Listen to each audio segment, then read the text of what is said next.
Imagine your desk, not just as a place where you work, but as a command center. For years, Apple professionals have been forced into a compromise. You either chose the sleek, colorful 24-inch iMac, a beautiful machine, but one that hits a performance ceiling the moment you try to push it, or you went down the modular rabbit hole. You bought a Mac Studio, then you hunted for the right monitor, then you dealt with the cable nest of external speakers, webcams, and power bricks. You traded the soul of the all-in-one for the raw power of the Ultra chips. Welcome to my channel Tech Launch. Subscribe my channel and click on the bell icon for the new tech updates. But what if I told you that the compromise is officially dead? What if I told you that in the high-security labs of Cupertino, Apple has finally finished what they started in 2017? The iMac Pro is back. And this time, it's not just Pro in name. It is a 32-inch, 6K, M5-powered monster that is designed to make the Mac Pro Tower look like an overpriced museum piece. If you've been waiting for the ultimate workstation, the one that defined the clean desk aesthetic while delivering enough power to simulate the universe, this is the video you've been waiting for.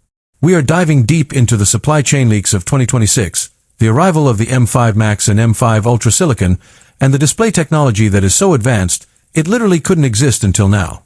If you're a creative pro, a high-end developer, or just a tech enthusiast who refuses to settle, stay with me. Because the iMac Pro 2026 isn't just a computer. It's a statement. And Apple is about to drop the hammer. Let's start with the heart of this machine, the silicon.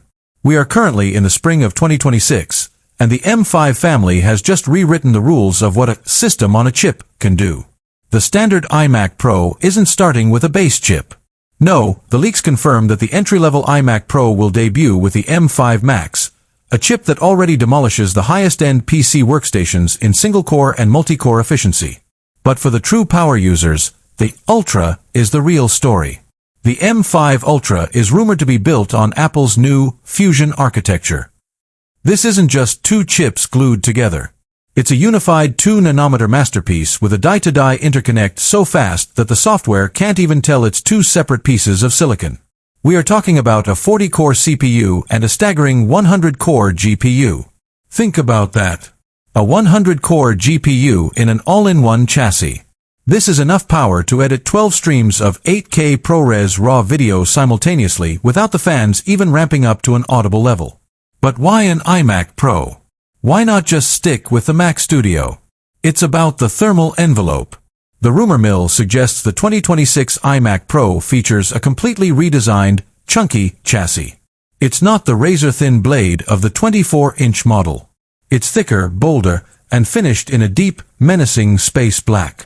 This extra volume isn't just for show. It houses a massive vapor chamber cooling system. This allows the M5 Ultra to run at peak clock speeds for hours. If you're a 3D artist waiting for a redshift render at 3 a.m., the iMac Pro 2026 is the difference between going to bed on time and pulling an all-nighter. Now, let's talk about the window into your work, the display. This is where Apple is truly flexing. The 27-inch panel is gone. In its place is a massive 32-inch 6K Retina XDR display. But it's not